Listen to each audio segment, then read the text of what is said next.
বিরুদ্ধে কমপ্লেন করতে? রাজু নস্করের বিরুদ্ধে। রাজু নস্করের বিরুদ্ধে কমপ্লেন করবেন, কি অভিযোগ আপনার? আমাদের প্ল্যান না দিয়ে বাড়িটা করেছে, এখন আমাদের কর্পোরেশন থেকে নোটিশ দিয়েছে, সেই জন্যই আমরা এসেছি, যাতে বাড়িটা ভেঙে দিলে আমরা কোথায় থাকবো। এবং যারা ভাড়াটিয়ারা রয়েছে তারা এত টাকা দিয়ে তারা কিনে দিয়ে এখন সেখানে কি করে বাস করবে। যদি ভেঙে দেয় তাহলে আমাদের অসুবিধা, সেই জন্যই আমরা দরবার করতে এসেছি থানায় জানাতে এসেছি সমস্ত ব্যাপারটা, তারপর আমরা কর্পোরেশনে যোগাযোগ করব।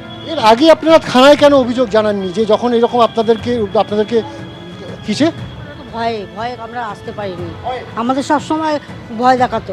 ভয় দেখাত? রাজু নস্কর কি বলতো? বলতো বেশি বাড়াবাড়ি করবি সব ঘর নিয়ে নেবো, দেবো না। ভয়ে আমরা আসিনি, কেন আমরা অনেক টাকা পয়সা দিয়ে ঢুকেছি তো, ভয় পেতাম। আতঙ্কের পরিবেশ তৈরি করে রেখেছে। হ্যাঁ, আমরা ওই ভয়েতে আমরা কোনো জায়গায় এগোতাম না। আমার ঘরেও তো ছেলেরা আছে, তাদেরকেও ধুমকি দিত।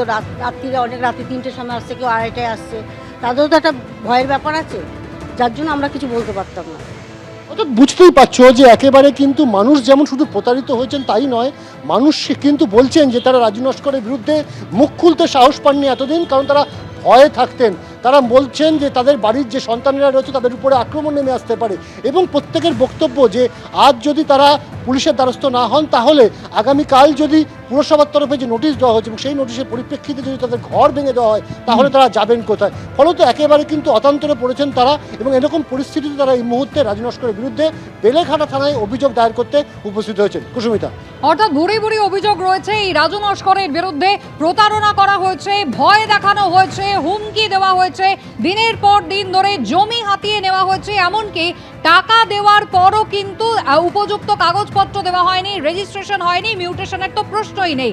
আতান্তরে পড়েছেন এই মানুষজন, কান্নায় ভেঙে পড়েছেন অনেকেই। রাজু নস্কর থেকে ফ্ল্যাট পারচেস করেছিলাম, তো এই যে আমার কাছে শুধু মানি রিসিভ কাগজ, আর আমার কাছে কোনো কাগজ দেয়নি। আমরা 25 লাখ টাকা দিয়ে ফ্ল্যাটটা নিয়েছিলাম, তার কোনো কাগজপত্র কিছু দেয়নি, শুধু মানি রিসিভ দিয়েছে।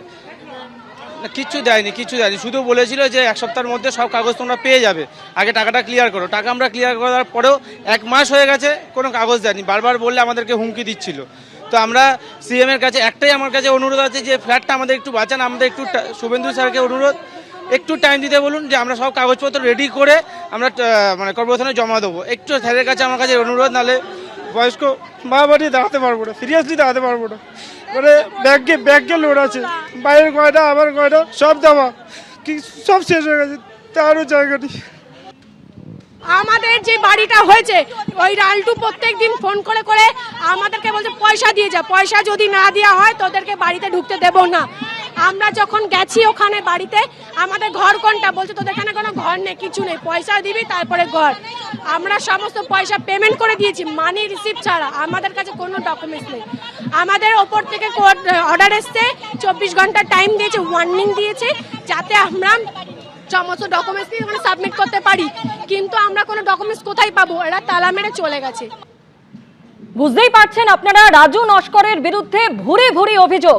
বেলেঘাটা থানায় ইতিমধ্যেই এই অভিযোগকারীদের একাংশ রাজু নস্করের বিরুদ্ধে অভিযোগ জানাতে চলে গিয়েছে। আর ইতিমধ্যেই গতকাল যেমন দেখেছিলাম যে রাজু নস্করের 2টি বাড়িতে যেখানে বুলডোজার চলেছিল, আর অন্যদিকে আজকে কিন্তু তাকে পুনরায় নোটিশ পাঠানো হয়েছে। কলকাতা পুরসভার তরফে আরও 2টি বহুতলের নোটিশ পাঠানো হয়েছে। তার মধ্যে রয়েছে 37 নম্বর বারোয়ালিতলা রোড ও 5 ইস্ট কুলিয়ার, এই 2টি জায়গাতেই নোটিশ পাঠিয়েছে কলকাতা পুরসভা। এবিপি আনন্দ, এগিয়ে থাকে, এগিয়ে রাখে।